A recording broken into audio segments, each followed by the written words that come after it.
pessoal, sejam bem-vindos ao último dia de CCIV, a Semana da Engenharia Civil da UFSCar, tema Inovações e Tecnologias, nossa 13ª edição. Bom, hoje eu vou ser o mediador da nossa próxima palestra, uma mesa redonda sobre como lidar com a corrupção civil. Nossos convidados são a Margarida Smith e o Jefferson Guimarães. A Margarida é graduada em Economia e possui Master em Finanças.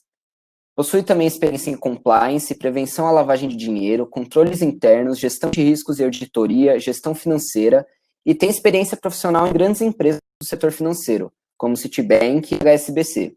Atualmente é responsável pelo Programa Global de Integridade e Gestão de Riscos, atuando como Global Chief Compliance Officer na Odebrecht Engenharia e Construção. Além disso, temos também o Jefferson Guimarães. Ele é graduado em Engenharia Civil com MBA em Gerência Empresarial, possui experiência em grandes empresas do setor financeiro, possui experiência profissional em atividades de gerenciamento de projeto, com destaque para o planejamento e controle, e pleitos de projeto, fiscalização de obras e comissionamento, além de gestão de riscos, auditorias e avaliações em geral. Ele é autor também do livro Anti-Suborno, o seu guia para ISO 37001. Bom, eu quero agradecer primeiro vocês terem aceitado o nosso convite, Margarida e Jefferson. Para iniciar nosso bate-papo, eu vou pedir para vocês introduzirem um pouco o assunto, para deixar o pessoal um pouco a par da ISO e as medidas tomadas pela Odebrecht e tudo mais, e depois a gente bate para o nosso bate-papo. Deixa eu ver se a gente entra aqui. Aí, legal. Jefferson, tá me ouvindo? Sim, estou ouvindo, tá claro. Bom dia. Bom, fica à vontade se quiser apresentar e tudo mais. Acho que já está no jeito. Pode compartilhar a minha apresentação, a gente está aqui de Manaus para conversar com vocês. Legal, legal. Já, né?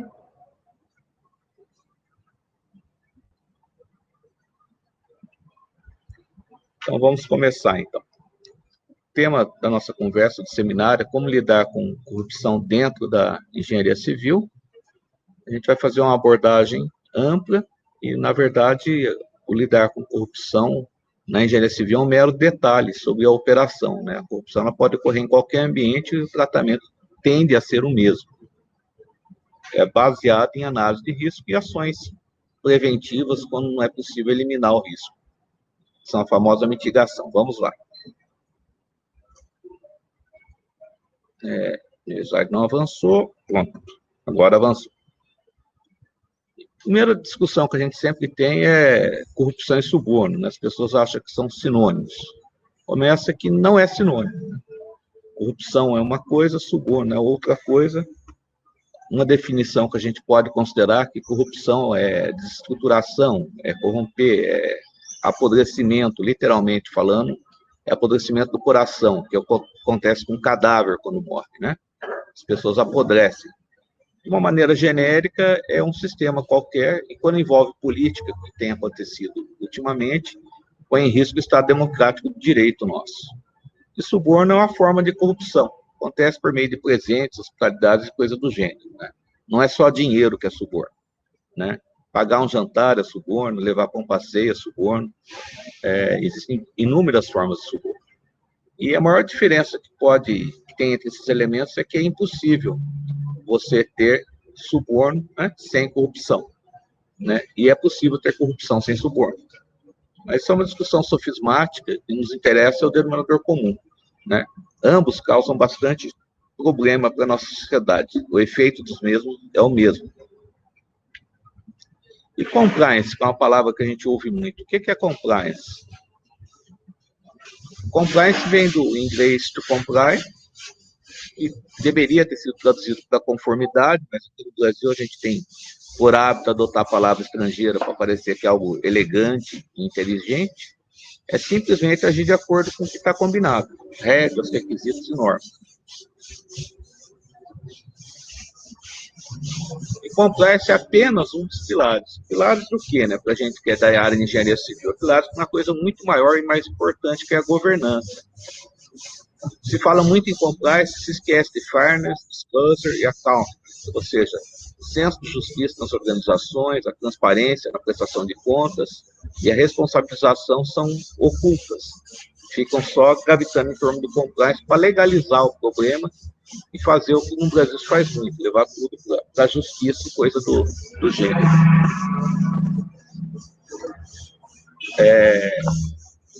E qual o objetivo maior da governança? É dirigir as organizações em busca de sustentabilidade.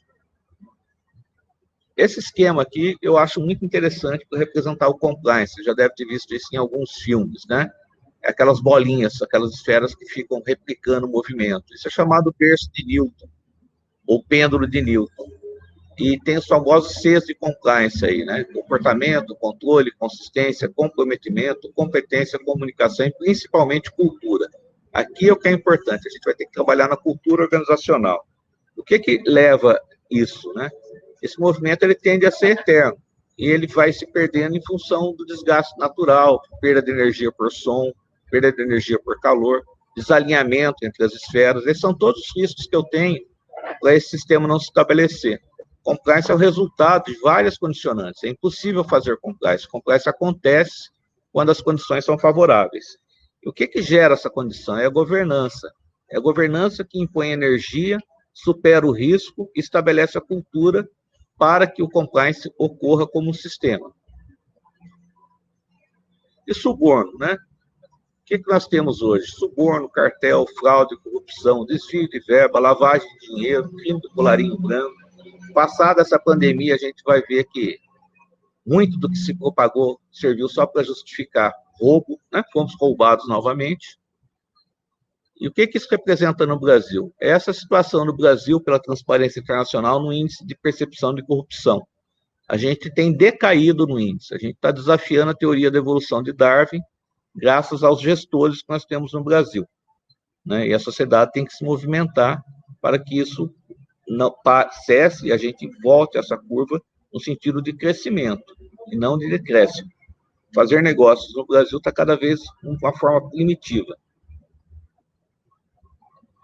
O que a gente tem hoje de amparo legal que causou muito impacto na sociedade e tem nos ajudado, embora ultimamente com menos intensidade?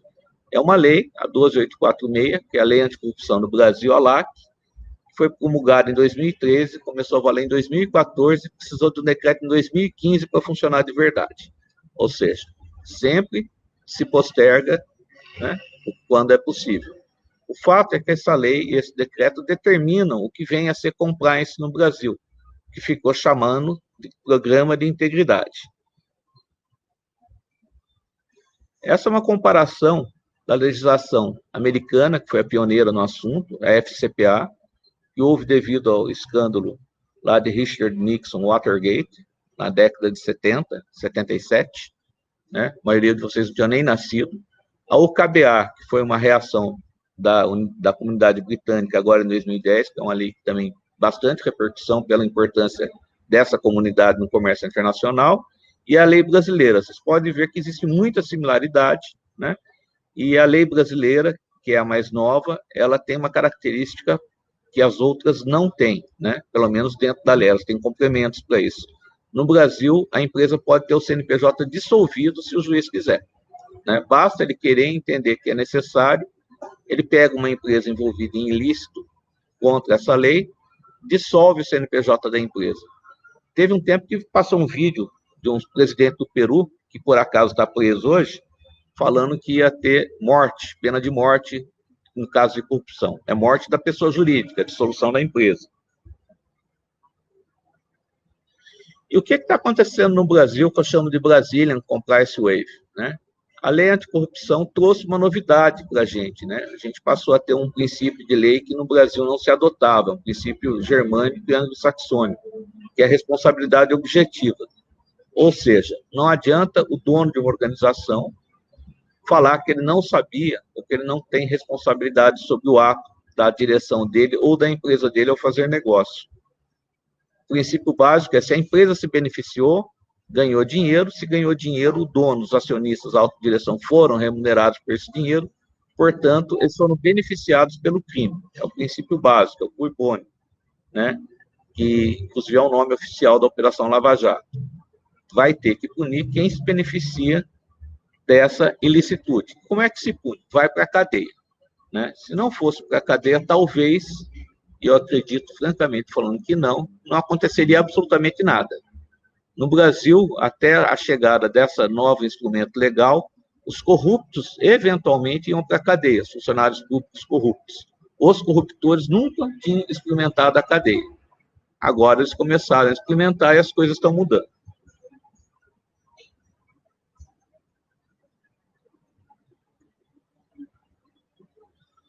Os acordos de leniência, que é o que tem a consequência dessa nova lei, eles vêm evoluindo bastante. O primeiro que aconteceu foi em 2014, uma empresa da área de óleo e gás chamada SOG, né? Não houve prisão naquele acordo, naquele evento, não tinha uma base referencial, uma base técnica para mudança na administração, foi meramente uma multa, no valor de 15 milhões de reais.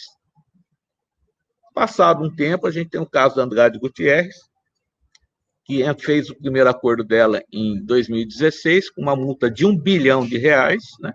Houve prisão dos proprietários da empresa, de alguns dirigentes, e, na época, o acordo de leniência se comprometia a adotar a norma ISO 19600, que é a norma de compliance da ISO, para a sua gestão.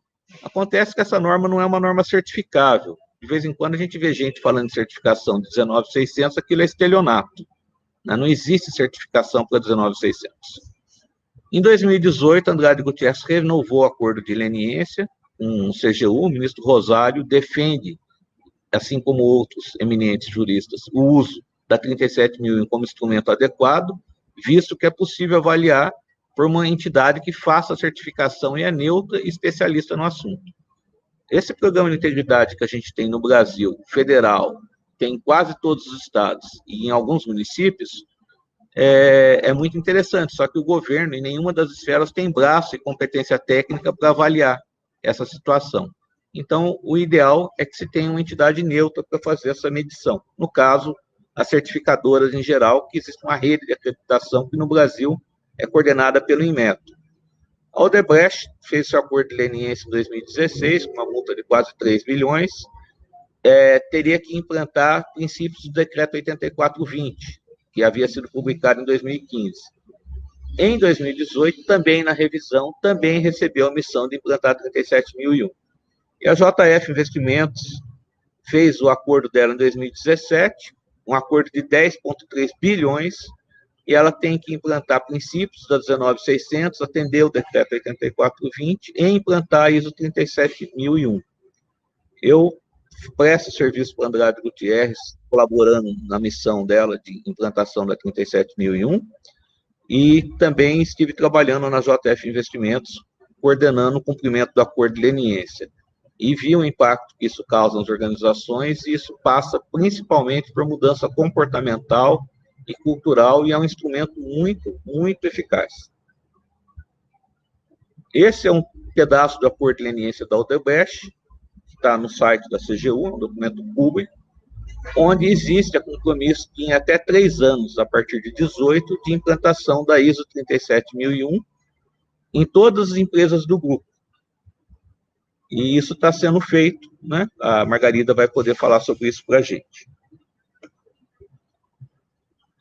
E é bom observar que onde ocorre esse problema de corrupção? O problema de corrupção ocorre nas interfaces entre o mundo exterior e a organização, ou seja, os pontos de maior atenção são sindicatos, órgãos reguladores, lembrem-se da Operação Carne Fraca, por exemplo, parceiros de negócio que são usados para fazer o ato de corrupção, foi o caso da Embraer com os aviõezinhos dela, agentes públicos, como a gente já viu, alguns correndo com mala pela rua na televisão, políticos, não vou citar nenhum, porque senão vou ser injusto, né?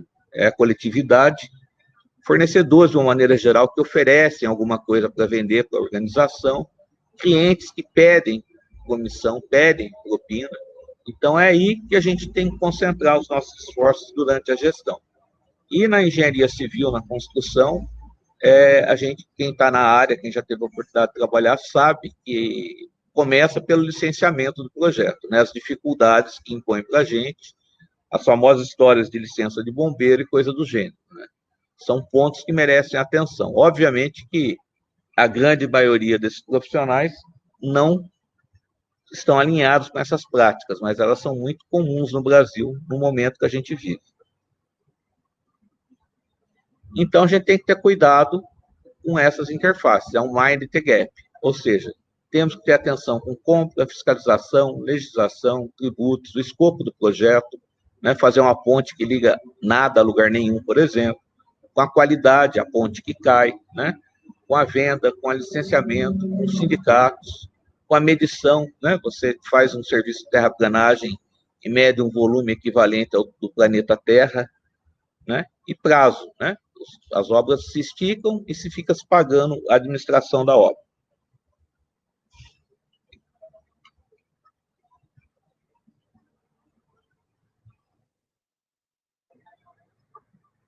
E compliance e riscos, né? Compliance, eu sempre falo que não é mérito nenhuma empresa falar que tem compliance, porque todos têm que cumprir a legislação. Então, francamente falando, essa parte de levar para a esfera jurídica, eu acho que ofende a inteligência das pessoas, né? Não é nada demais cumprir com obrigação. E hoje a gente tem um sistema de gestão para garantir o compliance e a integridade, né? Através de controles, ele precisa ser derivado dos riscos que essa organização enfrenta. Não é uma coisa que se tira da prateleira e implementa. Cada organização tem seus riscos, que são inerentes à localização geográfica onde ela se encontra, à cultura interna, ao tipo de negócio, ao porte, ao tipo de cliente. Então, a gente tem que fazer uma análise de risco, de corrupção, de suborno, no caso da 37.001, e fazer a resposta a esses riscos. Nós temos uma grande confusão também estabelecida entre lei e norma, né? Muitas vezes tratada como sinônimo. Novamente, lei e norma não é sinônimo, nunca foi. A lei vem do latim lex, que vem do verbo ligare, que é ligar, unir, obrigar, porque é próprio da lei fazer uma diretriz e obrigar a tomar uma determinada direção. É uma obrigação imposta. É um princípio criado para estabelecer regras, né? Ou seja, lei é para se cumprir, não é para se discutir. E é feito na base da autoridade, do poder e do monopólio da violência que o Estado tem, que o governo tem, que no final garante a coesão social, né? Lei, mais uma vez falando, é adesão compulsória. Não tem a opção de não cumprir a lei sem sofrer a consequência. Norma já é diferente. Norma vai adotar quem quer, vem do latim normalis, que é esquadro, né? Para quem fez engenharia civil já conhece bem o instrumento. E para que serve o esquadro? Para deixar a coisa reta, perpendicular, alinhada, normal. Ou seja, garantir a solidez de alguma coisa, o alinhamento de alguma coisa.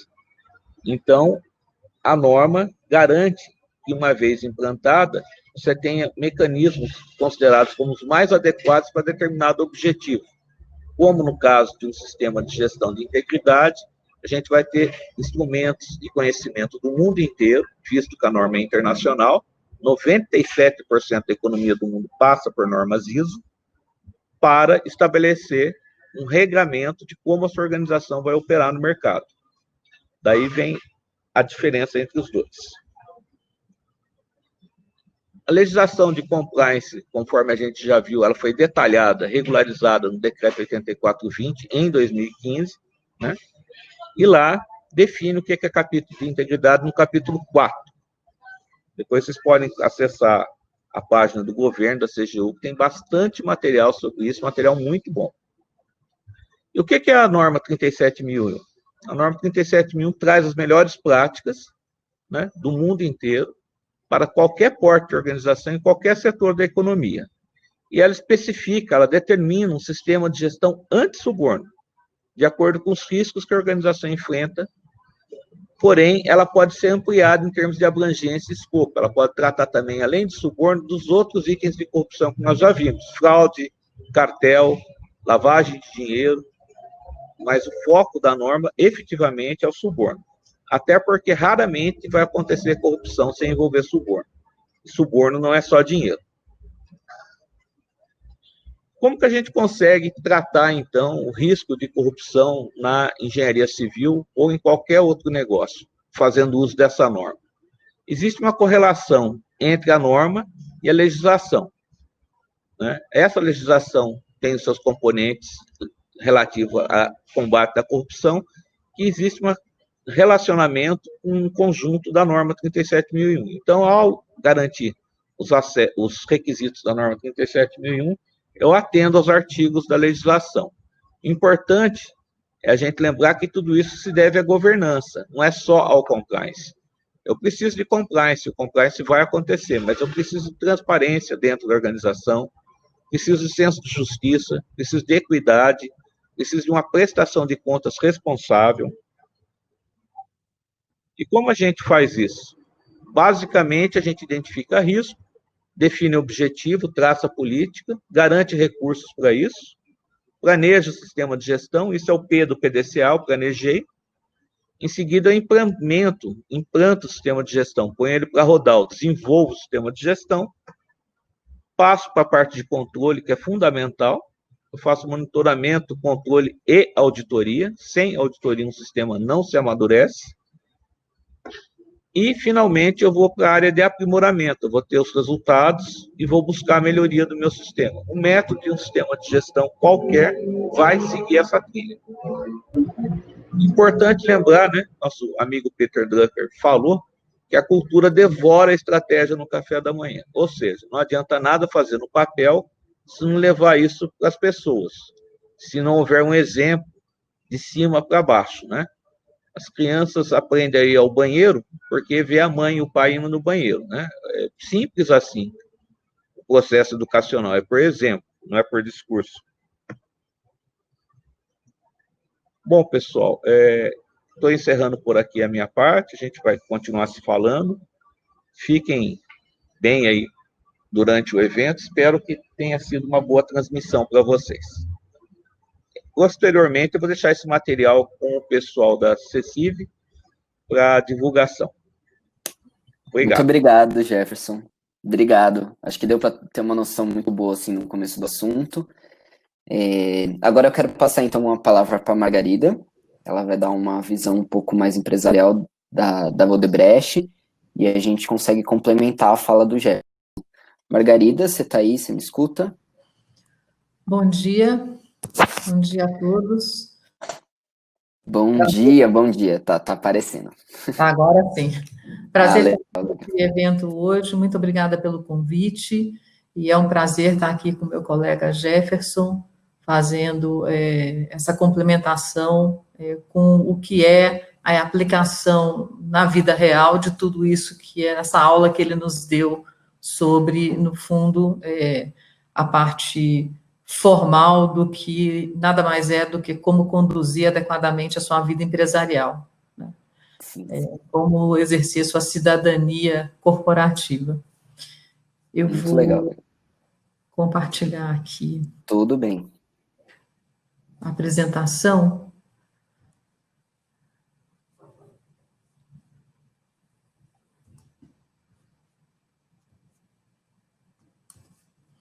Bom, então, meu nome é Margarida Smith, eu sou a responsável pela área de integridade e gestão de riscos da Odebrecht Engenharia e Construção, que, como vocês sabem, é o ícone da corrupção, foi o ícone da corrupção na Operação Lava Jato.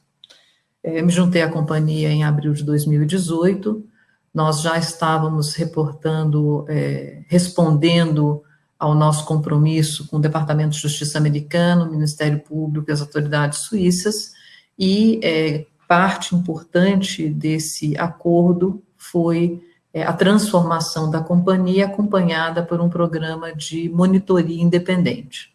Então, hoje nós estamos finalizando essa monitoria, na expectativa de receber a certificação, é uma monitoria feita em paralelo com o Departamento de Justiça americano e o Ministério Público brasileiro, seus monitores representantes, e essa monitoria tem a ver com recomendações que são dadas pelos monitores e o cumprimento dessas recomendações, essa é a parte prática.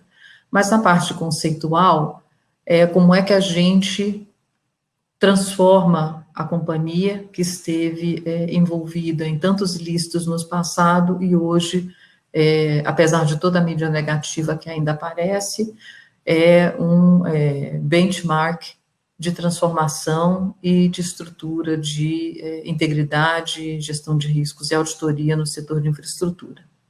Então, vou falar com vocês hoje um pouco sobre o programa de conformidade, o que compõe essa resposta aos ilícitos do passado, e depois acho que a gente abre para conversas. Então, vou começar do começo, né, como meu colega já falou, a questão principal da transformação é a governança.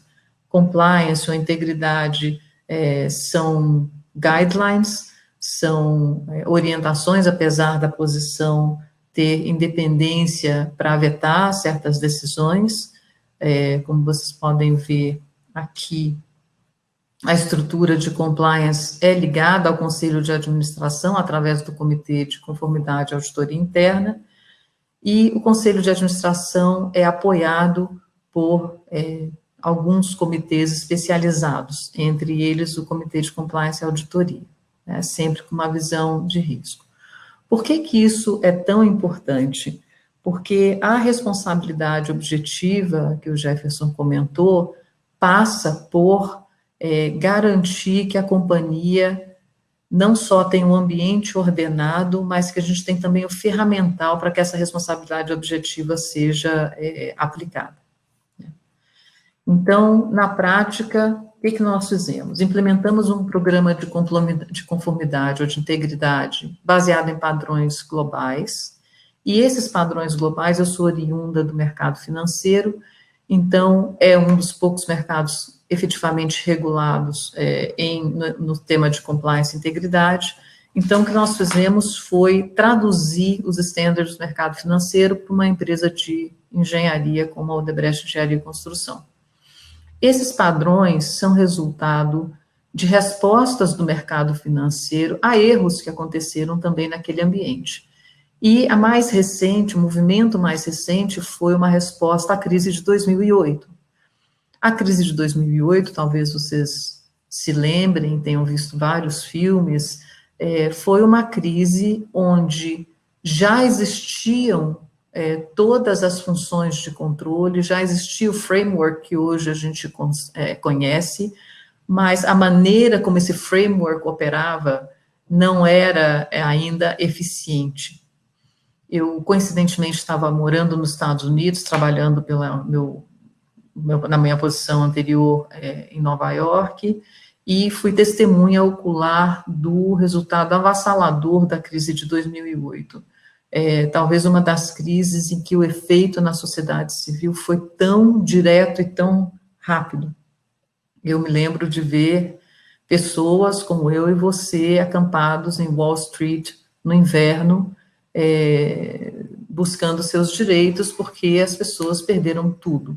Foi o maior movimento de crianças, por exemplo, das escolas privadas para as escolas públicas em Nova York. Houve uma sobrecarga de todo o sistema de apoio aos cidadãos. Foi realmente uma crise global. E houveram vários movimentos de entendimento de por que essa crise aconteceu, e de uma maneira bem simplista aqui, resumida, uma dos outcomes dessas revisões foi que as pessoas que estavam mandatadas para olhar risco, elas olhavam no retrovisor em geral.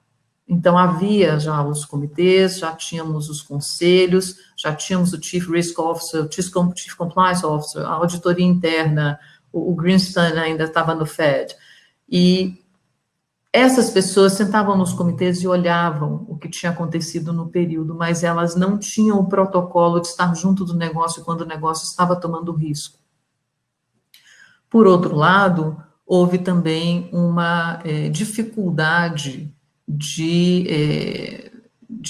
achar os culpados, porque as decisões todas colegiadas, a decisão colegiada é responsabilidade do colegiado, difícil apontar quem é o indivíduo.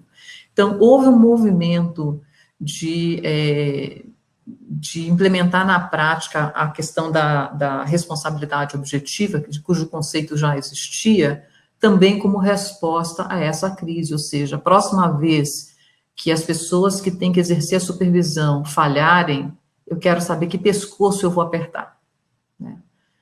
Junto com isso vem uma série de frameworks. Um dos mais importantes foi o framework de 2014, chamado Heightened Standards, que é um framework que define o fluxo de informação, a transparência para o senior management, para que eles tenham um ferramental adequado de maneira tempestiva para que possam tomar suas decisões. E depois esse framework vai evoluindo para uma visão de supervisão efetiva, né?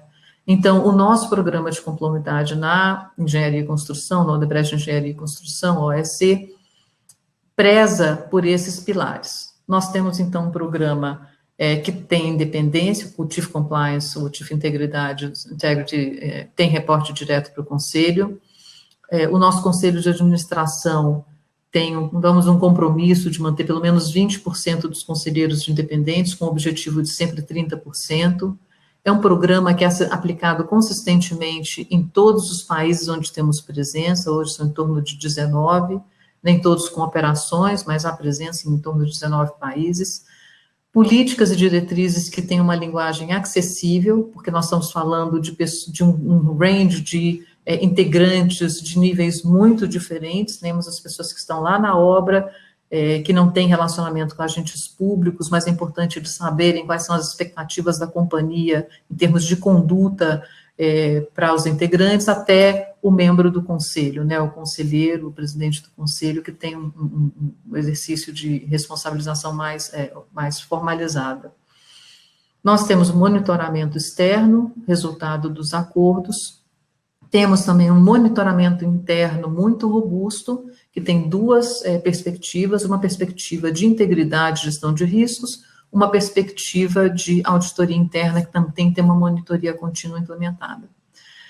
Para suportar isso, nós temos supervisão e automação contínua e disciplinada, ou seja, na prática, o que isso significa? Que nós varremos o ambiente continuamente, para que mensalmente eu possa escalar ao Comitê de Compliance e Auditoria, ou de Integridade e Auditoria, e ao Conselho de Administração, assim como aqueles que gerem a companhia, pela perspectiva de negócio, a quantas anda o cumprimento com nossas próprias regras e com a legislação, né? Isso também nos permite escalar os problemas de maneira muito ágil e acompanhar a definição dos planos de ação corretiva, que tem que ter embutido uma visão de causa raiz, porque senão aquele erro continua acontecendo, né, ele persiste, e também para que a gente garanta que as pessoas que estão mandatadas e serão responsabilizadas pela supervisão da companhia como um todo, tenham acesso a essa informação de maneira que elas possam exercer suas funções. O programa tem 10 elementos, é um programa clássico, se vocês buscarem os livros, é isso que vocês vão provavelmente encontrar. Tem um foco muito grande em prevenção, lembrando que essa é uma companhia que até dezembro de 2016 tinha regras de conduta definidas pela TEL, que é a Tecnologia Empresarial Odebrecht, um documento muito moderno, escrito há mais de 30 anos atrás, que sempre colocou o cliente no foco, o respeito às pessoas, aos seus funcionários, a responsabilidade da liderança de desenvolver as pessoas ao longo das suas carreiras, uma visão de descentralização e acompanhada de responsabilização desses executivos, que infelizmente foi mal utilizada nos últimos 10 anos, mas os últimos 10 anos não comunicam o que são os 75 anos dessa companhia, né? Então, o programa de compliance, com esses elementos clássicos, ele vem estruturar o que é esse framework empresarial e que busca trazer para a gestão da empresa a mesma qualidade que a empresa observa, ou que se observa na parte de engenharia da companhia. É importante notar que, mesmo no auge da Lava Jato e da crise reputacional, essa empresa teve a sua engenharia reconhecida 5 anos seguidos pelo INR, é um prêmio global de qualidade, é como se fosse o Oscar da engenharia internacional, e os projetos da OEC foram agraciados com esse reconhecimento. Então, eu uso muito esse paralelo porque, efetivamente, essa transformação tem a ver com isso, replicar o nível de qualidade também na parte administrativa e financeira da empresa. Nós tivemos aqui uma série de acordos de compromisso e, sim, tivemos uma multa de 2,7 bi aqui em território nacional, mas a multa da Odebrecht no acordo global é de 2,6 bi de dólar. À época foi a maior multa, acho que hoje já foi superada. E nesse acordo que fizemos em julho de 2018 com a CGU, foi incluída a visão de cumprimento com a ISO 37001, né, que o meu colega já descreveu para vocês aí em mais detalhes. Então, é muito interessante que a ISO tem uma visão de normatizar, e dentro dessa normatização existe um alinhamento, inclusive, de terminologia, mas em termos conceituais é muito similar ao que os estándares internacionais requerem. E eles requerem, nós já falamos aqui, transparência, accountability, responsabilidade, responsabilização, regras do jogo claras, governança e uma estrutura que na prática, e colocando de novo de uma maneira simplista, uma estrutura que permita que as pessoas exerçam seus papéis sem ter que escolher entre manter seu emprego e fazer a coisa certa.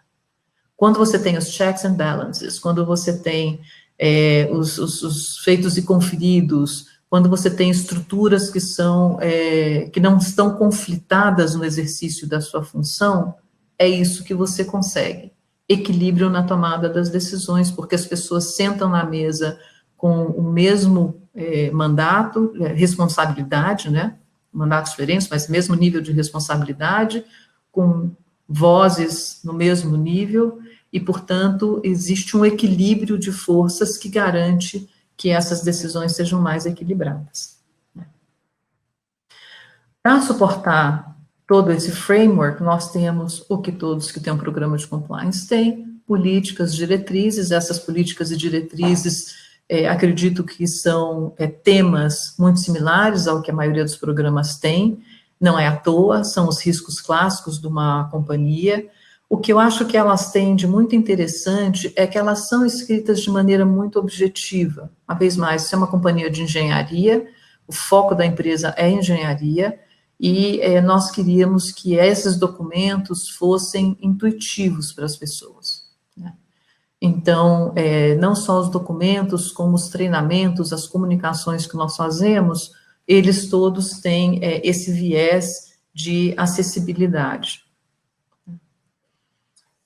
Uma das principais políticas que nós temos é a política de conformidade e o código de conduta. Ela recentemente foi substituída por política de integridade. O código de conduta, que era parte desse documento, virou um documento à parte para ficar ainda mais robusto, mas é uma política similar aos 10 mandamentos, né? Não matarás, não roubarás, e determina o que é a expectativa da companhia do comportamento das pessoas. Por que esse framework formal é tão importante? Porque uma das grandes dificuldades que essa companhia teve é que sempre existiu uma conduta na condução de negócios, independente dos ilícitos, que era setada pela TEL, de atendimento ao cliente, de cuidado das suas pessoas, mas não havia uma estrutura formal onde a gente pudesse demonstrar que as pessoas estavam cientes, tinham se comprometido a seguir, como é que eu monitorava isso tudo. Então, todo esse programa de compliance tem como objetivo, que é o objetivo das companhias, parte do objetivo das companhias de ter um programa de compliance, é poder demonstrar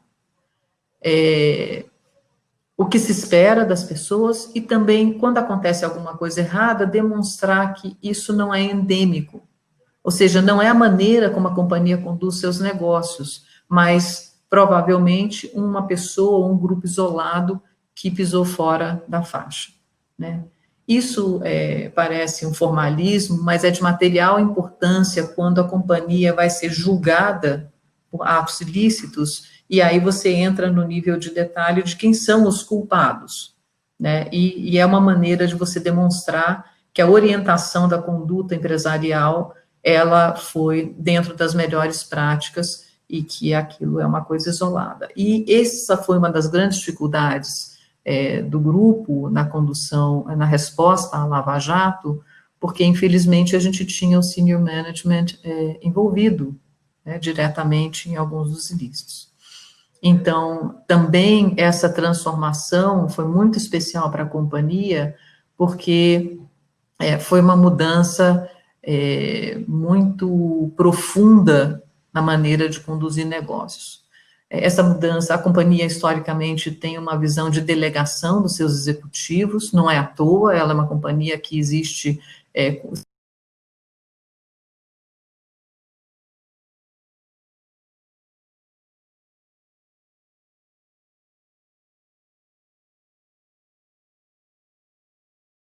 as pessoas têm que ter delegação para que elas possam responder aos desafios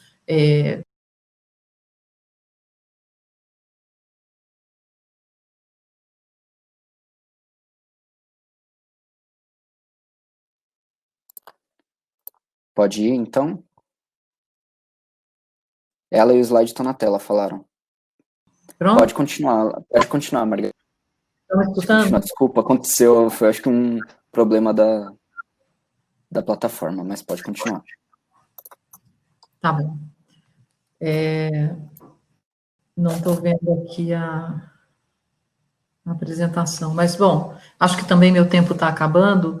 O que eu estava comentando é que a gente tem alguns pilares importantes dessa que também são não só pilares clássicos, mas especialmente tratados, estruturados para tratar os ilícitos do passado. Como a gente sabe, relacionamento com fornecedores é um clássico de bilheteria em termos de gestão de riscos. No nosso caso, foi aonde houve a geração de recursos que financiou muitos dos wrongdoings. Então, nós temos um programa de diligência muito conservador, ao mesmo tempo com features que permitem que a gente dê respostas reais à vida real. Então, por exemplo, a gente tem as categorias de risco baixo, médio e alta, mas temos uma categoria crítica, uma categoria emergencial, porque considerando os ambientes onde nós atuamos, é necessário, às vezes, que a gente tome riscos controlados mais arrojados, né? E eu acho que esse reconhecimento que a vida real existe lá fora, ela não pode ser ignorada, é uma das grandes críticas que têm sido feitas aos programas de compliance, que eles param de pé no papel, mas não param de pé na vida real, e nós buscamos não cometer esse erro. Então, temos o processo de diligência, temos um outro processo que é muito importante para nós, que é a linha de ética, não só pelo óbvio, né, do que é importante uma linha de ética dar voz a todos que querem colaborar com a transformação da companhia, mas também porque ela é parte do nosso esforço de incentivar que os integrantes da companhia exerçam sua responsabilidade cidadã ou sua cidadania corporativa, como a gente chama. Então, se você vê alguma coisa, levante a mão. Existe uma cultura de resolver, vamos resolver, não vamos ficar aqui na caça às bruxas. Isso tem nos ajudado materialmente, porque os reportes que a gente recebe da linha de ética, junto com o resultado da supervisão, a observação dos compliance officers que são responsáveis pelas regiões, portanto, pelos países que estão próximos dos negócios, o resultado da supervisão de core compliance, tudo isso se comunica e nos dá feedback para a melhoria contínua do ambiente. Então, esse sentimento que estamos todos juntos garantindo que o ambiente é adequado na condução dos negócios, não só com relação ao combate à corrupção, com relação à competição desleal, mas também com relação a termos um ambiente ordenado, onde quanto melhor você conhece os riscos, mais você conhece os riscos, melhor você toma esses riscos e mais riscos você pode tomar. É como eu, às vezes, brinco, é como você estar numa estrada muito desafiadora, com chuva, com neblina, num carro cujo motor você conhece, os freios estão em ordem, muito estável, ou num carro que você não sabe a que horas que a roda vai soltar do eixo, né? É no primeiro que a gente quer estar, porque quanto melhor controlado o ambiente, claro, garantido que a vida empresarial segue, ou seja, não a ponto de travar o negócio, mas no nível no sentido de conhecer os riscos que a gente toma, mais arrojados a gente pode ser, né? Também no bom sentido. Eu acho que é isso, acho que meu tempo está acabando, né, Luan? Já, Bom, Margarida, mas se quiser finalizar só e aí a gente parte para o debate, sem problemas. Bom. E acho que eu quero finalizar dizendo que foi a experiência de uma vida ver uma companhia com nível de qualidade da OSC, respeitada historicamente, que caiu de joelhos e se levantou. Eu tenho muita experiência em compliance, estou nesse métier há mais de 20 anos, quando ninguém sabia do que se tratava, mesmo lá fora era ainda muito incipiente. Eu acho que foram os 2 anos e meio mais interessantes e mais recompensadores da minha vida, porque você criar ou ajudar a criar um ambiente onde as pessoas se sentem parte dele e são parte da transformação e da qualidade do que se faz, é uma coisa muito especial, né? A conduta, como novamente o Jefferson falou, né, o Drucker falou, a conduta come a estratégia de café da manhã, porque você fazer o que é certo mesmo que ninguém esteja vendo, né? E isso não tem política, não tem diretriz, não tem lei que supere, que é o livre-arbítrio de tomar a decisão correta por uma questão de foro íntimo, né? E, às vezes, por dever de ofício. Então, o grande desafio agora é garantir que a gente segue influenciando o ambiente. Um dos grandes motivos de eu ter me juntado à companhia foi entender o potencial dessa companhia de enfrentar e de ajudar a transformar o ambiente. É um trabalho de maratona, de muitíssimo longo prazo, porque mudança de cultura no país da magnitude do Brasil e com tantos desafios, é uma coisa que não é feita da noite para o dia, mas nós queremos ser parte disso, somos parte disso, muita coisa a gente não pode divulgar, mas somos parte disso no dia a dia. Um exemplo, por exemplo, licitações que nós participamos nos últimos 2 anos, levantamos a mão em todas em que nós vimos alguma indicação de ilicitude acontecendo. A verdade é que nós levantamos a mão em mais de 50% das licitações em que nós concorremos, né? Correndo o risco de sermos isolados, colocados na geladeira, enfrentando uma crise reputacional, mas é a coisa certa a se fazer. Então, acho que é muito importante esse evento, né, vocês todos que estão aí exercendo seus papéis, alguns no começo de carreira, outros já a toda, nós juntos, cidadãos brasileiros, juntos podemos mudar esse país e a ISO vem nos ajudar com isso, a CGU tem um papel importantíssimo, o Ministério de Infraestrutura tem e gosto de pensar que a OSC também. Eu agradeço muito pela oportunidade, estamos à disposição para quaisquer perguntas. Obrigada. Eu que agradeço, Margarida. Não sei se está aparecendo a minha câmera. Você consegue me ver? Não consigo. Então, a gente teve um leve probleminha aqui na plataforma, não sei o que houve, mas eu que agradeço, acho que foi muito proveitoso a gente ver os dois lados, assim, um lado mais técnico, um lado mais empresarial. Acho que o pessoal aqui teve algumas perguntas, então a gente Se vocês quiserem, a gente já pode partir aqui para as perguntas e aí a gente fortalece esse debate, pode ser? Claro. Lógico. Ah, legal. Deixa eu só confirmar. Aqui, eu não sei se ele conseguiu arrumar. Peraí, só um minutinho.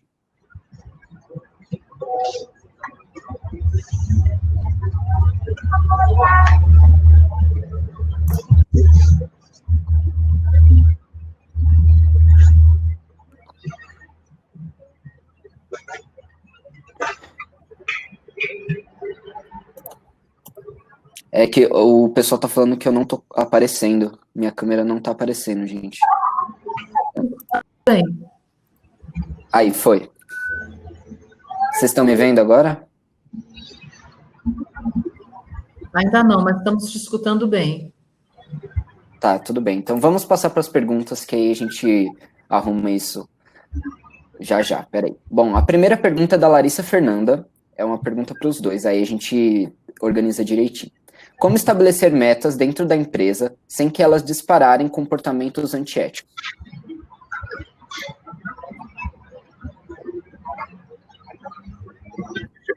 Posso responder essa? O que nós fizemos é uma parte, essa pergunta é ótima, porque a última fase daquela transformação que eu comentei do mercado financeiro teve exatamente a definição de metas que não só eram metas de performance, mas eram metas que capturavam conduta, ou seja, comportamento, né? Então, o estabelecimento dessas metas distantes de incentivos para performance questionável, ela tem a ver com garantir que você, por exemplo, no nosso caso, a gente tem metas relacionadas a 5 ou 6 índices, e esses índices têm a ver com desde cumprimento dos treinamentos on target até não começar um relacionamento, fechar um contrato antes da gente fazer a diligência do fornecedor. Tudo isso tem um reflexo do que são as diretrizes previamente divulgadas e tem uma visão de comportamento e, no final, tem uma visão de impacto na remuneração. Então, o que isso significa? Significa que ninguém vai tomar risco na companhia e, se isso der exagerado e se isso der errado, a companhia paga, mas a pessoa está isenta, né? Todos estamos juntos no mesmo barco. Então, quando a gente define essas metas a gente se afasta do incentivo ao mau comportamento, porque elas são muito ligadas ao que exatamente são as orientações da companhia para o bom comportamento.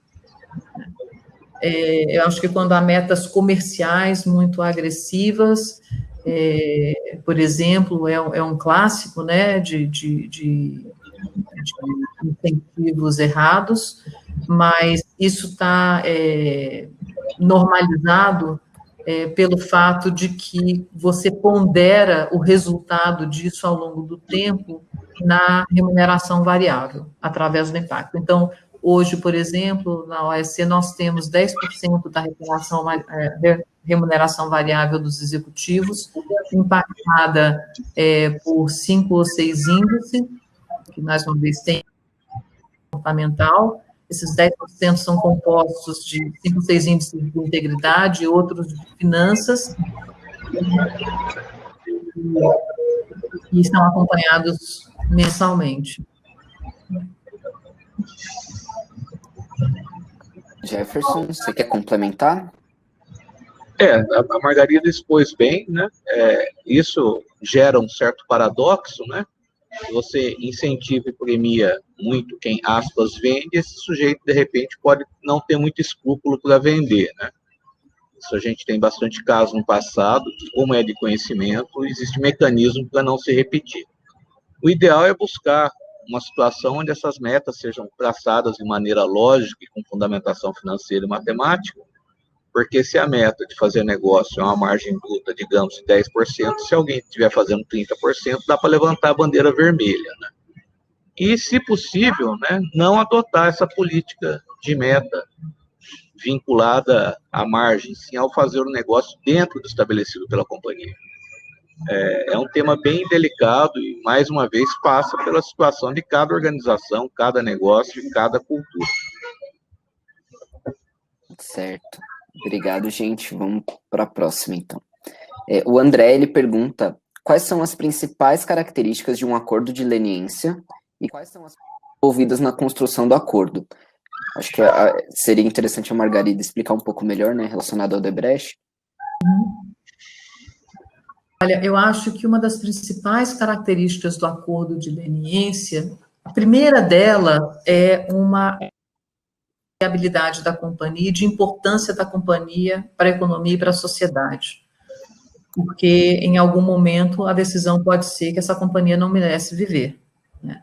Então, eu acho que essa é a premissa básica do acordo. Uma vez que essa decisão é tomada, existe uma questão de ressarcimento à sociedade, daí saem as multas, né? Parte do ressarcimento são essas multas, e tem também a parte de compromisso de não se repetir os wrongdoing do passado. Então, não só o compromisso de não repetir, mas também o compromisso de se transformar. E aí entra dentro do acordo, não são todos que têm, mas o nosso tem a monitoração. Lá atrás, a monitoração era vista como, eu participei de vários respostas do acordo de leniência ao longo da minha carreira. Historicamente, a monitoração é vista como um babysitting, né? Então, a empresa se colocou numa situação tão delicada que não necessariamente há confiança de que a empresa vai cumprir o acordo, como é que eu vou demonstrar, etc. No nosso caso, foi mais sofisticado, complexo, porque a Lava Jato, ela foi tão ampla, um escopo tão amplo e tão arrasa quarteirão, que era necessário que a gente também tivesse alguém independente, com credibilidade, que atestasse que cumprimos aquilo que foi combinado, né? Então, menos uma visão de babysitting e mais uma visão independente que desse esse attestation para nós e para as outras companhias que têm monitoramento. Por trás disso, também, às vezes, tem... Por exemplo, nós temos termos de compromisso, onde também temos esse monitoramento, é uma combinação dessa visão independente, também de expertise, porque somos uma empresa de engenharia, dependendo do setor, e algumas vezes as autoridades não têm braços suficientes para monitorar, então pode ser uma combinação de tudo. Mas no nosso caso, especificamente, foi buscar uma visão independente de cumprimento do acordo. Jefferson, se quiser complementar também, fica à vontade. A Margarida expôs muito bem, né? O acordo de leniência, a gente pode entender também de outra maneira, uma maneira do Estado, do governo, corromper o corrupto, né? Porque se não houvesse leniência é fazer corpo mole, a lei seria implementada em toda a sua rigidez, conforme a Margarida falou, como há interesse na continuidade da organização, é preciso fazer um acordo. Nesse acordo, a empresa confessa a culpa, né? Ela abre mão do direito de ficar calada, colabora na investigação de tal maneira que amplie a pescaria aí das outras participantes no processo. Isso nunca é feito de maneira isolada. Isso se chama crime organizado.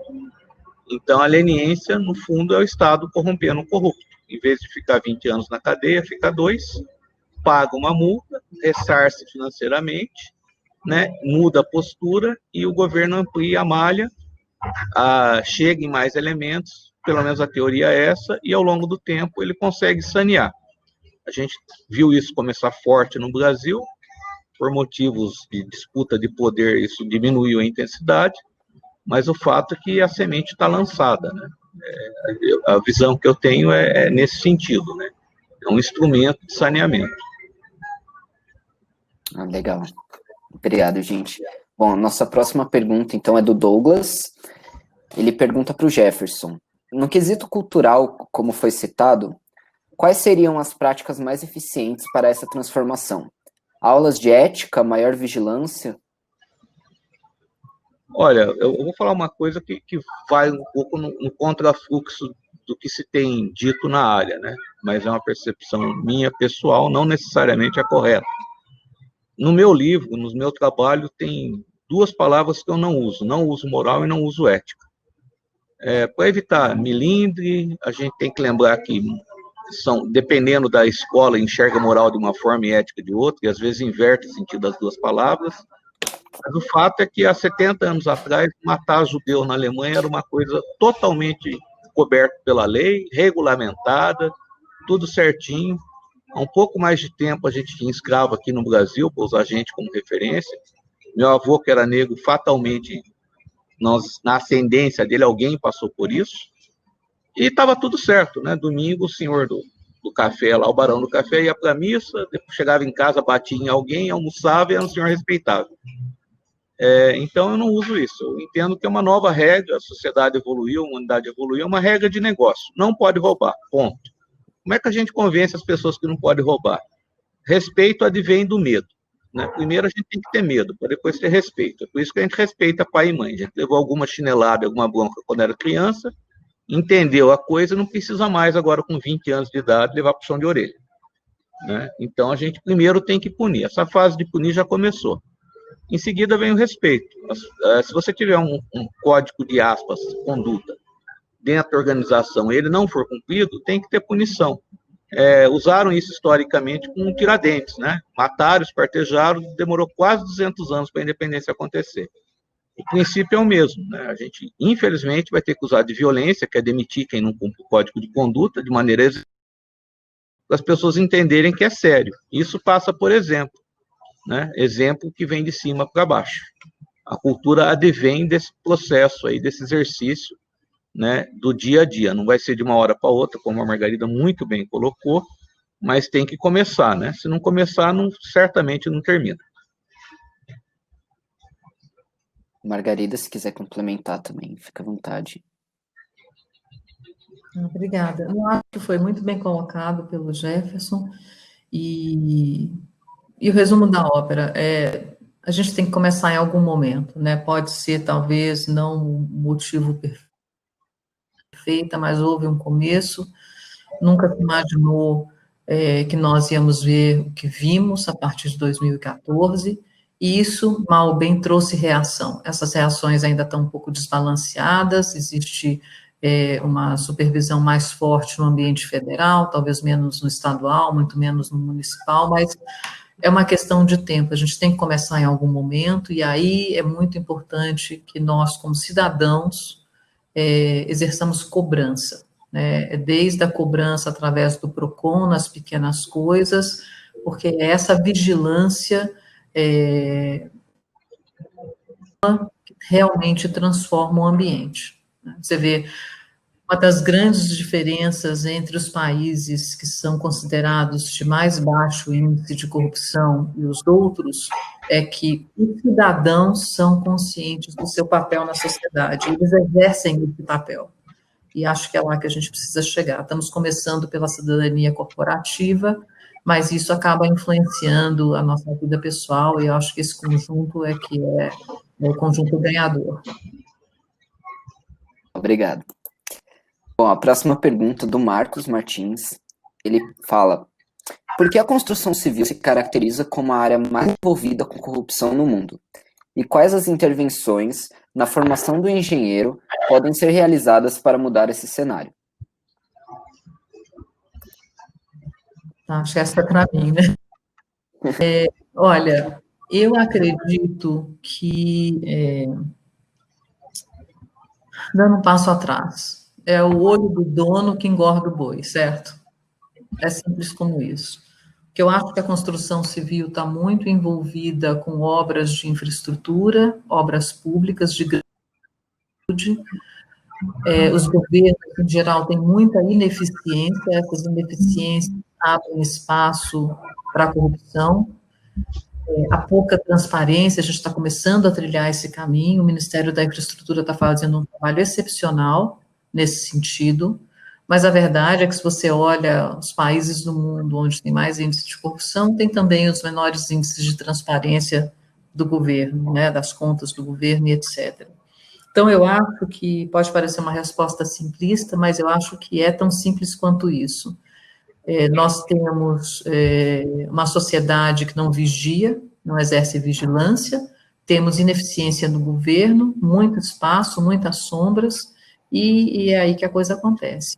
Parte do nosso compromisso da OSC com a transformação do ambiente são ferramentas, né? Então, a gente se envolveu ou apoiou uma ferramenta que acabou não tendo impacto. Espero que em algum momento tenha, nós estamos tentando incluir nos acordos de leniência o uso do pagamento das multas para financiamento dessa ferramenta. É uma ferramenta que, talvez vocês conheçam o Jus Brasil, o resumo do Jus Brasil, né, conversando com os fundadores, é que há muita informação pública que não é de acesso fácil. Então, eles criaram uma ferramenta, a história é mais longa do que isso, mas buscava essa informação pública não necessariamente tão de fácil acesso e sobem ela para um nível que todo mundo pode acessar.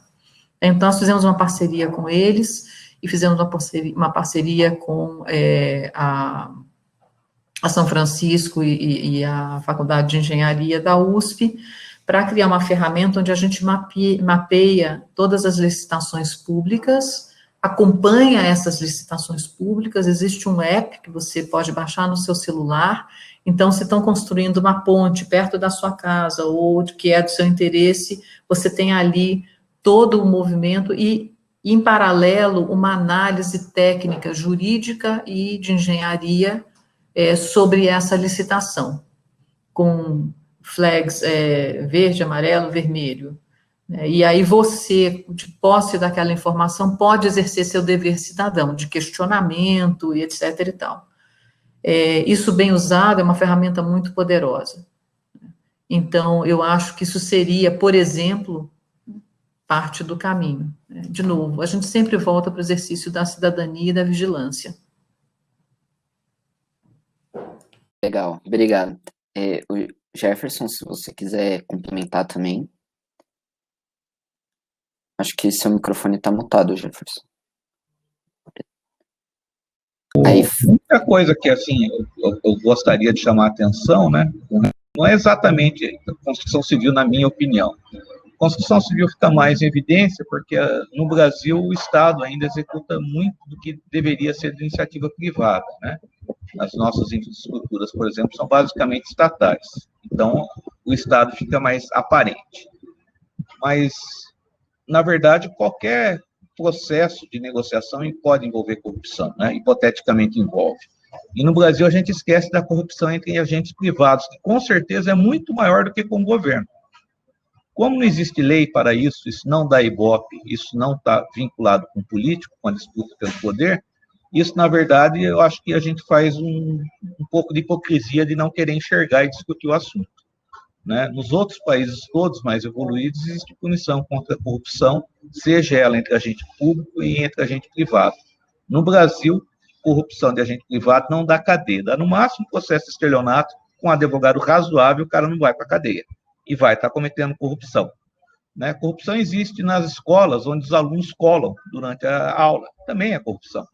Então, a gente tem que ter uma visão um pouco mais abrangente do que enxergar só o que a mídia traz para a gente, que é a corrupção que envolve o governo, ou a engenharia civil como se a gente fosse um bando de bandidos fazendo negócio. Não é verdade. Né? Existe bandido, sim, mas não é só na engenharia civil, só na construção civil, não. E também tem um agravante, né? Construção decorre de um projeto. O projeto é uma coleção de incerteza, onde se estima prazo e preço. É uma aberração pensar que alguém vai determinar o preço de uma ponte, a data que ela vai terminar, 3 anos antes de começar a obra. Isso é infantilidade, é lógico que não vai acertar o alvo. Né? O quanto vai divergir, né? Qual é a tolerância, é que poderia se discutir. Agora, quando você impõe uma regra fixa de acertar o alvo, de custo e prazo, como é feito hoje em dia, né? E não é só no Brasil, você está convidando as pessoas a mentirem. Em vez de cronograma, fazem cornograma, né? Então, dá a data que o sujeito quer ver. Então, ele vai ver. o cumprimento fica para depois e acerta no aditivo. Então, eu só acho que esse problema não se restringe à construção civil, infelizmente. Se fosse, seria muito fácil. Todas as outras áreas da economia passam por isso, e eu temo que a medicina e a saúde sejam muito pior que a construção civil. Muito pior. Legal, obrigado. Então, a gente comentou agora um pouco sobre a corrupção, e agora tem uma pergunta do Douglas, que ele fala: é possível dizer que hoje no Brasil é perigoso denunciar a corrupção? O que precisa mudar? E o que se pode fazer? E como saber onde denunciar e se pode confiar nessa denúncia?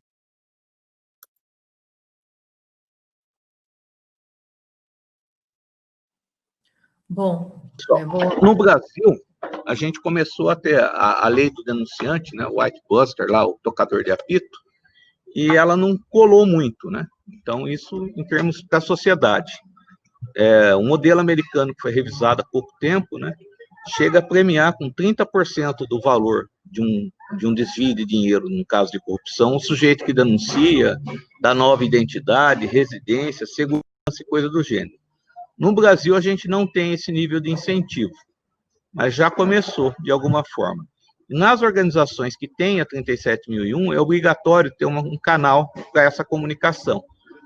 Normalmente, o pessoal chama de canal de denúncia, que é um nome equivocado. Né? O nome correto para isso, né, é canal de preocupação, porque denunciar já não é mais risco, é um fato. Você vai falar, houve corrupção. Então, o sistema falhou. A Inês está morta. Não é legal isso. É muito melhor o cara denunciar e falar, olha, eu acho que tem uma coisa estranha aqui, porque o gerente da minha obra aqui está vindo trabalhar de Lamborghini. Realmente é estranho, né? Daí passa por uma investigação. Tem todo o critério, né, que a norma prescreve, que é genérico. Tem outros processos que são muito semelhantes. Na Odebrecht, certamente, tem esse canal também. Esse é um dos caminhos. Então, você tem canal corporativo, que toda empresa que tem programa de integridade é obrigado a ter, né? E tem um canal mais aberto para a sociedade, né? E tem algumas organizações que deveriam fazer esse papel, entre os quais os sindicatos, tanto patronal quanto de empregado. Mas sindicato no Brasil, efetivamente, além de recolher contribuição nossa, eu não vejo nenhum papel ativo na sociedade, não. Margarida, acho que você ia até comentar, né? Se quiser complementar. Concordo plenamente com o que o Jefferson falou, e com relação à segurança corporativa, um dos grandes exercícios que a gente faz é comunicar e demonstrar que os reportes na linha de ética são tratados de maneira confidencial, independente, temos um comitê de ética, etc., e mais do que isso, dá segurança de que os casos vão ser tratados de maneira adequada, né, que a dose vai ser na medida da doença. Então, por exemplo, uma coisa que nós vimos que surtiu muitíssimo efeito foi a observação das pessoas de que quando os casos que elas reportavam eram tratados, que a pessoa reportada não era exposta desnecessariamente. Muitas vezes existe, sim, uma visão educacional da decisão do resultado da investigação da linha de ética, mas não necessariamente todas as vezes. Então, mesmo quando houve necessidade de demissão, tomamos o cuidado de fazer o suficiente para mandar a mensagem, mas não cruzando linhas de humilhação ou disposição desnecessária. Isso foi especialmente importante porque a gente percebeu que as pessoas muitas vezes pensam em reportar, mas também não querem uma reação exagerada com relação ao colega de trabalho. E isso, às vezes, previne os reportes, né? Um outro crescimento grande que a gente observou na linha de ética foi quando nós comunicamos através da mídia social, LinkedIn e Facebook, Twitter, que a linha de ética era aberta também para o mundo externo. E aí nós vimos muitos fornecedores levantando a mão, né? Não necessariamente corrupção, acho que isso é uma situação ultrapassada, para nós, pelo menos, né, a gente não tem capturado isso na linha de ética, mas muitas vezes fraude, conflitos de interesse, e isso nos ajuda a seguir limpando o ambiente. A gente vê agora também as autoridades abrindo canais de denúncia ou canais de comunicação e se colocando mais à disposição. A gente tem as multilaterais, que têm canais de denúncia. Então, no nosso caso, alguns projetos que foram apoiados através de financiamento do Banco Mundial, por exemplo, parte do nosso acordo com eles é divulgar a linha de ética do Banco Mundial. Então, várias pessoas olhando e abrindo esse leque de oportunidade para as pessoas exercerem suas responsabilidades. Obrigado. Margarida, tem uma pergunta aqui para você, acho que tá bem na sua linha de experiência de trabalho. A Carolina pergunta, para trabalhar com compliance, é necessária alguma certificação específica? Se sim, qual? Tá. Há várias certificações no mercado, hoje não há uma certificação específica, há uma certificação específica para a prevenção de lavagem de dinheiro, que é a Chambers. Há certificações oferecidas pelo mercado e acho que o papel da certificação assim como você faz um MBA, é garantir que você tem um nível mínimo de conhecimento, né? Mas a resposta objetiva certificação obrigatória não, que eu conheça, a exceção de prevenção à lavagem de dinheiro. No mercado financeiro é uma outra história, né? Tem certificações especiais que a própria CVM, o Banco Central, determinam, mas no mercado de infraestrutura não. No mundo de risco, há sim, por exemplo, a LGPD requer, né, que você tenha uma pessoa certificada para ser apontado como responsável sobre esse tema. Mas compliance especificamente, não. Até onde eu sei, né? Eu acho que já está dando até o... Né? Infelizmente, ela vai ter que sair um pouquinho mais cedo. Eu acho que a gente só vai focar mais uma pergunta que tem na sua área, e aí depois acho que a gente já pode te dar o aval, tudo bem? E aí a gente continua as perguntas com o Jefferson. Tá bom, eu agradeço e já peço desculpas antecipadamente que eu tenho um call exatamente com uma multilateral agora, 11h30, e bom, e é esse o motivo. Tudo bem, tudo bem. Tem aqui então, da Larissa, ela pergunta, de uns anos para cá, vocês notaram uma transformação no setor da construção civil, no combate ao suborno e à corrupção? Ele está mais regulamentado? Olha, infelizmente a minha resposta é sim e não. Eu vejo uma grande resposta das companhias, vejo um esforço do Ministério da Infraestrutura, mas a vida real não necessariamente acompanhou no mesmo ritmo. O que sim a gente, como nós já falamos antes, é um caminho longo a ser trilhado, a gente precisa começar por algum lugar. É certo que as companhias, especialmente aquelas que foram pegas na Lava Jato, têm um compromisso acima da média, porque o acordo de leniência, a princípio, é a última chance, né? Claro que tem tudo que a gente já discutiu aqui, das hipocrisias ou não, mas eu acho que, partindo do princípio que essa foi uma oportunidade dada para as companhias se reabilitarem perante a sociedade, existe um esforço muito grande, um investimento muito grande das companhias, vocês podem ver a Petrobras, a própria Odebrecht, a Andrade, Camargo, todas as grandes se esforçaram para colocar os programas de integridade, gestão de risco de pé, e é um bom começo, né? Muito obrigado. Vou passar para o Jefferson, mas antes eu queria então que você só fizesse essas considerações finais, Margarida, se quiser, fique à vontade. Tá bom. Mais uma vez, agradecer imensamente pela oportunidade, é um prazer estar aqui hoje, poder dialogar com vocês, né, e acho que sim um diálogo de duas mãos, né, nós sempre aprendemos muito também, e é uma oportunidade de divulgar o que foi feito dentro da companhia. Mais do que tudo, o combate à corrupção é o exercício da cidadania, é o exercício da cidadania na vida pessoal, na sua vida corporativa, e todo o esforço é de criar os mecanismos e as ferramentas para que a gente possa exercer esse nosso papel. Mais uma vez, agradeço pelo convite, obrigada, Jefferson, pela companhia, É prazer em conhecê-lo melhor, parabéns pelo seu trabalho, e foi uma honra estar aqui com você hoje. Muito obrigada, eu me despeço. Nós que agradecemos, foi um prazer. Obrigado por aceitar nosso convite. E, bom, quem sabe futuramente a gente pode também continuar trazendo outros conteúdos relacionados a isso e a gente tenta manter contato, tá bom? Tá. Muito obrigado. Muito obrigada. Obrigado. Tchau, tchau. Tchau, tchau. Bom, Jefferson, se quiser complementar a pergunta, se quiser que eu faça a pergunta de novo, que a gente meio que desviou, assim.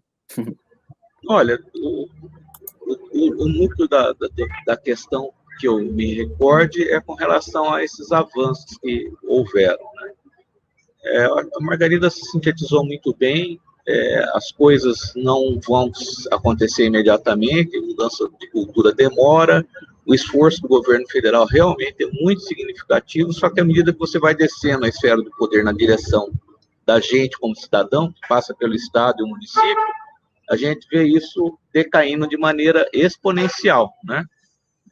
Então, eu ainda acho que tem muita coisa para acontecer. A gente começou num ritmo de aceleração muito legal, a gente estava dando um show aí na Operação Mãos Limpas da Itália, que era referência, mas a gente já perdeu esse pico, né? Eu acho que cabe à sociedade, principalmente vocês aí que são jovens e estão estudando, dar um alerta, chacoalhar um pouco a árvore que tem fruta aí ainda, sabe? Não dá para deixar lá, não. Legal. Bom, você já até tinha comentado anteriormente sobre a corrupção em outros setores, né? A gente tem uma pergunta exatamente comentando sobre isso. O Paulo perguntou, a corrupção dentro da engenharia civil pode ser vista como uma consequência da corrupção em outros setores, principalmente no campo político, ou ela é uma causa para o cenário de corrupção em que vivemos? Olha, a gente vai ficar numa situação semelhante àquela que eu pus no slide, discutir suborno e corrupção, se é igual, se é diferente, quando o resultado é o mesmo, né? Naquele slide tem uma figura de um sujeito falando que é o 6, outro sujeito falando que é o número 9 que está no chão. Eu acho que não é nem o 6 nem o 9, é a letra G. O fato é o seguinte, corrupção existe em qualquer atividade humana, né? A engenharia civil está na pauta porque foi instrumentalizada na disputa pelo poder aqui no Brasil, só por isso. Causa e consequência é difícil discutir, né? A gente fala de comportamento humano. Com certeza a mãe de Sérgio Cabral não ensinou ele a fazer o que ele fez.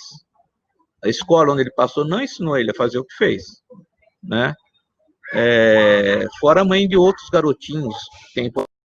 Então, é difícil definir a causa. A gente que faz engenharia, às vezes dá vontade de estudar psicologia para tentar entender, mas eu acho que não é nem psicologia. Talvez seja uma coisa já que transcenda, né, para entender exatamente como é que alguém tem coragem de roubar dinheiro que vai fazer falta para alguém que já vive na miséria, simplesmente por roubar, porque ele não vai ter tempo de gastar durante essa vida. Não dá tempo de gastar durante essa vida. Talvez seja alguma doença, né? E é uma doença que acomete muita gente, infelizmente. Construção social já. Bom, a próxima pergunta é da Ana Júlia. Ela pergunta assim: você acredita que a construção civil brasileira voltará ao mesmo patamar que já foi um dia, estando presente na África, América Latina quase por inteira, ou esse espaço já foi ocupado por outros países? Olha só, nosso posicionamento nesses outros países e continentes houve sim, mas eram momentos geoestratégicos diferentes, né, que havia no mundo como esforço global. E eu também tenho uma opinião que talvez ofenda alguns conceitos, né? Eu acho que trabalhar numa empresa brasileira é legal, mas eu acho que isso não é tão relevante. Eu acho que relevante é trabalhar, relevante é ser engenheiro, né? A indústria automobilística, por exemplo, que no Brasil é bem significativa, não é brasileira, né? É um fato. E tem muita gente trabalhando lá, gerando economia, gerando riqueza e progresso para o país. Então, o fato da gente querer valorizar uma companhia de engenharia brasileira, eu não acho relevante. Eu acho relevante valorizar a engenharia como um todo, independente de onde ela venha. E o Brasil vai ter companhias de engenharia à medida que se mostrar competente. Competência não é só fazer um muro no plume e a ponte certinho. Competência é fazer um negócio, é ter sustentabilidade. Sustentabilidade não é só abraçar a árvore, passa, né, entre outras coisas, pelo que genericamente hoje se chama de compliance. Né? Ah, as outras companhias lá fora não cometem deslize? Eu creio que sim, porque também é formada por gente. Só que uma coisa é deslize, outra coisa é regra. No Brasil, infelizmente, esse deslize é quase uma regra. E mudar isso não vai ser muito fácil, não. Vai depender de quem está chegando, que são vocês. Se vocês se contaminarem pelo que existe, vai ficar para os filhos de vocês. Né? Vamos ver o que acontece. Obrigado. Falando um pouco sobre nós, assim, os estudantes em si, tem uma pergunta focada nisso, da Luana Cristina. Ela pergunta: infelizmente, desde o início do curso de civil, a gente presencia perfis de colegas de caráter desonesto. Como você acha que devemos lidar com isso ainda na graduação, já que a ética profissional é quase um tabu? Bom, vamos lá, né? Tem alguns adágios, ditados populares, que resumem muita sabedoria e filosofia, que é até difícil entender como é que isso persistiu e chegou nos avós da gente. Os avós são analfabetos, basicamente, e dizem tudo, né? Um deles é medida com quem andas, que direi quem tu és, né? Você ficar andando com gente com essa índole, ou você vai parecer que é um no primeiro momento, ou vai se tornar um no segundo momento. Né?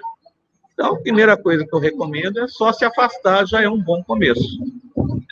Não tente catequizar esse pessoal, porque tem algumas religiões aí que tem essa coisa de catequizar, vai perturbar a gente em casa e coisa do gênero, e não funciona.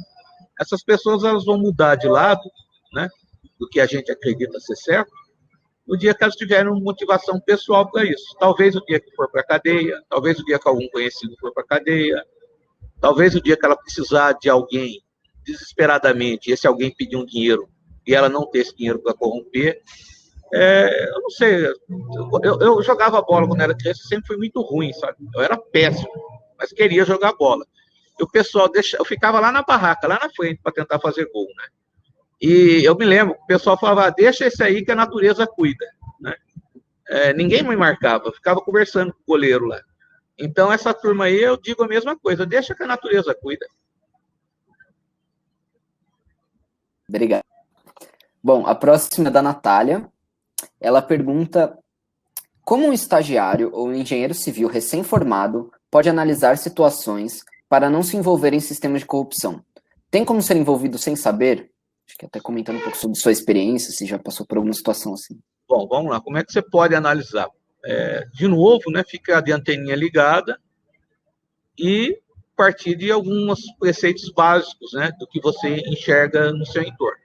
Se você vê que está acontecendo coisa que não é muito legal, tente se afastar. Se efetivamente você tem certeza que a coisa não é boa, saia desse local. Se estiver numa organização que tem canal de denúncia, faça uso do canal de denúncia, né? Independentemente de ser estagiário ou uma pessoa com experiência. Vai ser sempre a mesma situação. Se você não compactua, se afaste, e se tiver canal para denunciar, né, denuncie. Né? Basicamente, eu acho que o caminho é esse. Participar de uma coisa sem perceber, com certeza, eu já participei, né? Por que eu falo que eu já participei? Depende do que você considera participar, né? O Palocci, o italiano aí, no acordo dele de leniência, acordo dele pessoal, né? Ele cita dezenas de empresas que ele era sócio e algumas outras que ele usava como laranja. Então, de repente, eu já comprei algum material desse cara sem saber. Eu estava ajudando ele a fazer corrupção? Depende, corrupção é um termo muito amplo. Eu estava ajudando ele a fazer lavagem de dinheiro. Então, estava, sim, ajudando ele a fazer corrupção sem saber e sem a intenção. Então, isso é muito difícil a gente falar, eu nunca fiz nada associado a isso. Eu diria que é quase infantilidade, porque talvez a gente tenha feito sem saber. Agora, fazer sabendo é uma decisão, né? É uma questão de critério, de escolha. Eu volto a dizer, eu não vejo isso como aspecto moral, não. Análise de risco. Eu não quero ir para a cadeia, ponto. Então, eu não faço. Certo, obrigado. Bom, a gente já está chegando ao fim. Eu só queria pedir para o pessoal, a gente vai soltar o forms aqui no chat. Então, o pessoal que está presente aí, por favor, respondam o nosso formulário para avaliar o conteúdo e para a gente continuar trazendo conteúdos assim. Se vocês gostarem, a gente vai continuar trazendo conteúdos legais. Bom, eu vou partir para a nossa penúltima pergunta, do Marcos Martins. Ele pergunta assim: Como pode ser vista a ideia de países como os Estados Unidos em priorizar a recuperação das empresas e não puni-las em caso de, mas sim punir apenas os indivíduos envolvidos em esquemas dessa ordem? Bom, talvez eu não tenha entendido bem a questão. Então, caso eu não tenha entendido, a pessoa, por favor, pode me procurar depois ou agora, se eu tiver uma capacidade de canal de comunicação para isso. Existe um mito aqui no Brasil, né, de que está se punindo a empresa e não a pessoa, né?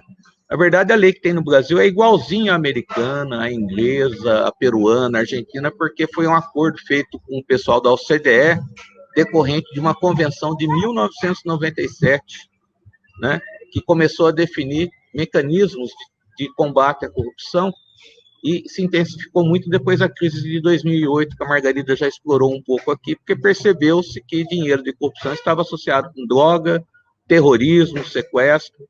Existe uma organização brasileira que tem envolvimento com a Farc no passado, para vocês terem uma ideia, né? Então, isso é um fato. Esse mito de que no Brasil, não, mas a empresa está sendo punida e está perdendo emprego, também não é verdade, né? Está perdendo emprego é um fato, mas esse emprego está perdendo porque não está tendo obra. Se tivesse uma construtora alemã aqui, chinesa, japonesa, a gente estava trabalhando para os caras, a gente não tem que se preocupar em trabalhar numa companhia brasileira. Isso é uma coisa da mentalidade da década de 70, quando esse país era fechado, né? A gente tem que trabalhar para qualquer empresa de engenharia, a gente é engenheiro, e não vai deixar de ser brasileiro, por mais que queira, né?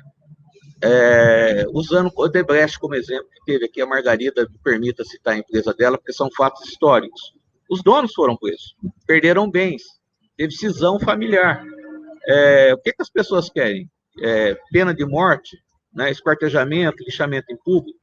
Isso não resolve, a empresa foi multada, ela continua operando, né, e continua gerando emprego, honrando os compromissos dela, né. Outras empresas também passaram por isso. Então, nos Estados Unidos, o processo é exatamente o mesmo, não é diferente, né? O que está se tentando fazer é justificar a corrupção como se fosse um lubrificante para a economia, né? Existem alguns economistas que citam isso. De fato, é um lubrificante para a economia, né? Que no final faz a gente patinar, escorregar e cair. Obrigado.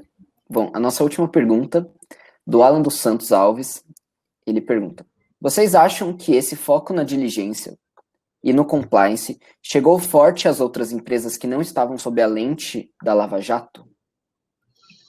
Olha, eu presto trabalho de auditoria para empresas que estão na Lava Jato, de consultoria, estou implementando sistemas de gestão em empresas que nem foram citadas e nunca cometeram ato ilícito, porque foi uma decisão estratégica desses empresários, desses grupos, cumprir, né, o que a lei solicita, que é o programa de integridade, de mostrar para a sociedade que elas são íntegras de fato, né? Então, não basta ser honesto, tem que parecer honesto. Uma das maneiras de parecer honesto é uma certificação, conforme a Margarida já colocou aí, não, é um instrumento que pode ser empregado.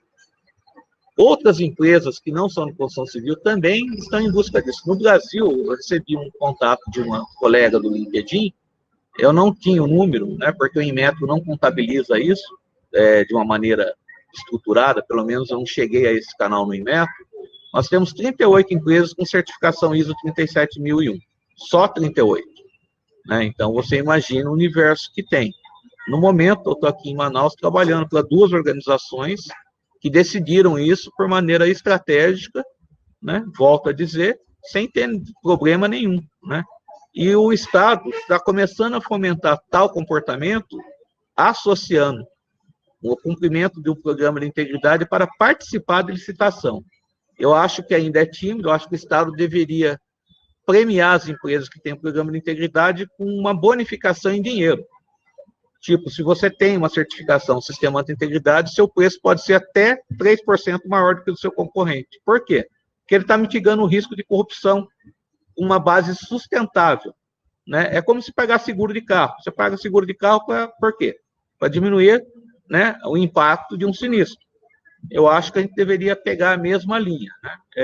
Até porque o acordo de leniência é uma prova cabal de que a certificação é um instrumento válido e reconhecido.